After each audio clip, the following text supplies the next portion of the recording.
حضرت ابوذر رضی اللہ غفاری مشہور صحابی تھے۔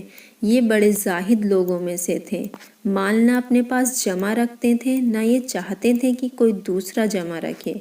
مالدار لوگوں سے ہمیشہ لڑائی رہتی تھی، اس لیے حضرت عثمان رضی اللہ تعالی عنہ کے حکم سے جنگل میں ایک معمولی سی آبادی میں رہنے لگے تھے۔ حضرت ابوذر رضی اللہ تعالی عنہ کے پاس چند اونٹ تھے اور ایک بہت ضعیف سا چارواہا تھا جو اس کی خیر گیری کرتا تھا، اسی پر گزر ہوتا تھا۔ ایک شخص قبیلہ نبوی سلیم کی خدمت میں حاضر ہوئے اور یہ تمنا ظاہر کی کہ میں آپ کی خدمت میں رہنا چاہتا ہوں تاکہ آپ سے فیضیاب ہو سکوں۔ میں آپ کے چارواہے کی مدد کرتا رہوں گا۔ حضرت ابوذر رضی اللہ تعالی عنہ نے ارشاد فرمایا کہ میرا دوست وہ ہے جو میری اطاعت کرے۔ اگر تم بھی میری اطاعت کے لیے تیار ہو تو شوق سے رہو، اور کہنا نہ مانو تو تمہاری ضرورت نہیں۔ سلیمی صاحب نے عرض کیا کہ کس چیز میں آپ کی اطاعت کروں؟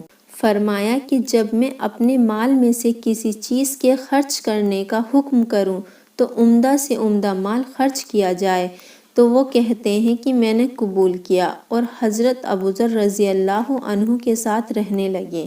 اتفاق سے ایک دن ان سے کسی نے ذکر کیا کہ پانی پر کچھ لوگ رہتے ہیں جو ضرورت مند ہیں، کھانے کے بھی محتاج ہیں۔ مجھ سے فرمایا ایک اونٹ لے جاؤ۔ میں گیا، میں نے دیکھا کہ ایک بہت ہی عمدہ اونٹ ہے جو نہایت قیمتی، نہایت کارآمد ہے۔ میں نے حسب وعدہ اسے لے جانے کا ارادہ کیا، مگر مجھے خیال ہوا کہ گربا کو کھلانا ہی تو ہے اور یہ اونٹ بہت زیادہ کرامت ہے۔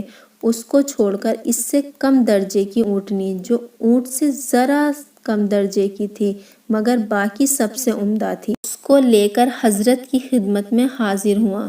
انہوں نے فرمایا تم نے خیانت کی ہے۔ میں سمجھ گیا اور واپس آ کر وہی اونٹ لے گیا۔ انہوں نے فرمایا کہ 2 آدمی ایسے ہیں جو اللہ کے واسطے یہ کام کریں، ان میں سے 2 آدمی اٹھیں۔ انہوں نے اپنے آپ کو پیش کیا، فرمایا کہ اس کو ذبح کرو، اور ذبح کرنے کے بعد گوشت کاٹ کر جتنے گھر پانی پر آباد ہیں ان کو شمار کر کے ابوذر رضی اللہ عنہ کا یعنی اپنا گھر بھی ایک عہد ان میں شمار کر لو اور سب کو برابر تقسیم کر دو۔ میرے گھر میں بھی اتنا ہی جائے جتنا اور سب کے۔ انہوں نے ایسا ہی کیا۔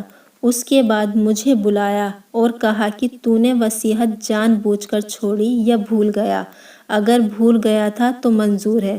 میں نے کہا بھولا تو نہیں تھا، میں نے اول اسی اونٹ کو لیا تھا، مگر مجھے خیال ہوا کہ یہ بہت کرامد ہے، کیونکہ اکثر آپ کو اس اونٹ کی ضرورت رہتی ہے، محض اس لیے چھوڑ دیا۔